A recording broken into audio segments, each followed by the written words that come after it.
करेलू। भोरे भोरे उठ के सज के संवर के वॉकिंग करेलू। ए बूची ए बूची ए बूची कहवा जाके बोला लब के कोचिंग करेलू। ए बुच्ची बुच्ची कहवा जाके बोला लब के कोचिंग करेलू। ए बुच्ची बुच्ची कहवा जाके बोला लब के कोचिंग करेलू।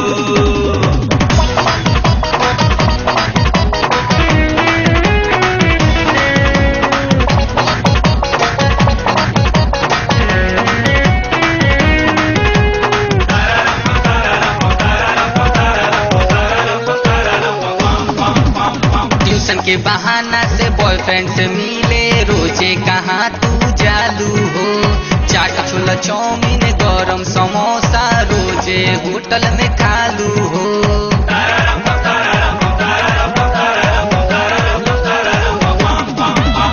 ट्यूशन के बहाना से बॉयफ्रेंड से मिले रोजे कहाँ तू जालू हो। चाट छोला चाउमीन गरम समोसा संगे होटल में खालू हो।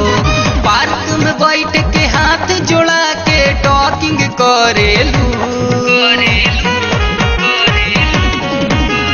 पार्क में बैठ के हाथ जोड़ा के टॉकिंग करेलू।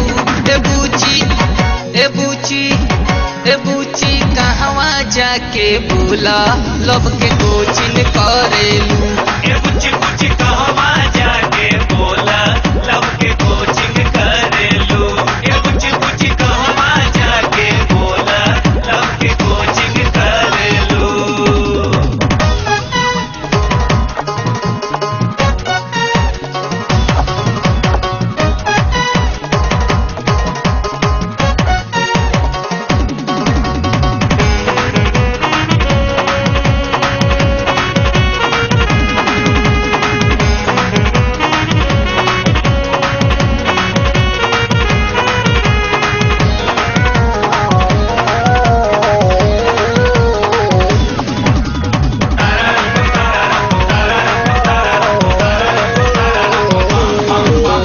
डाढ़ धके बैठेलू बाइक पर पीछे मनवा जहाँ करे घूमेलू।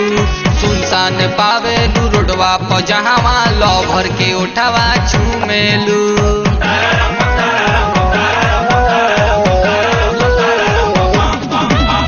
डाढ़ धके बैठेलू बाइक पर पीछे मनवा जहाँ करे घूमेलू।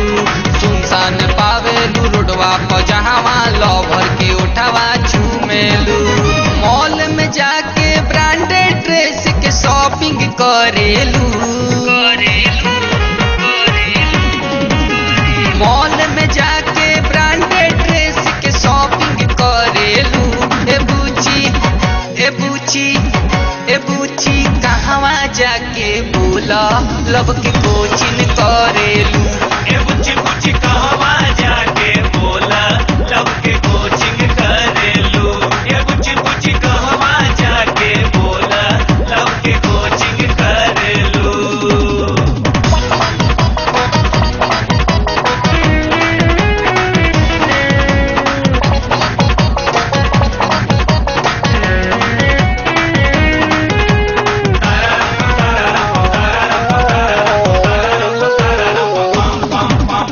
अंगुरी नचा के केहू से रानी झट से न ले लू गिफ्ट हो।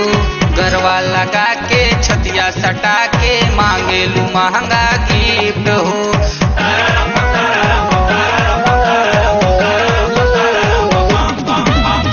अंगुली नचा के केहू से रानी झट से न ले लू गिफ्ट हो। गरवा लगा के छतिया सटा के मांगेलू महंगा गिफ्ट हो। औदा से अपना केहू के शॉकिंग करेलू। औदा से अपना केहू के शॉकिंग करेलू।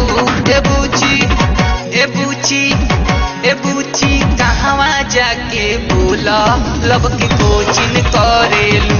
ए बुच्ची बुच्ची कहवा जाके बोला लब के कोचिंग करेलू। ए बुच्ची बुच्ची कहवा जाके बोला लब के कोचिंग संवर के वॉकिंग करेलू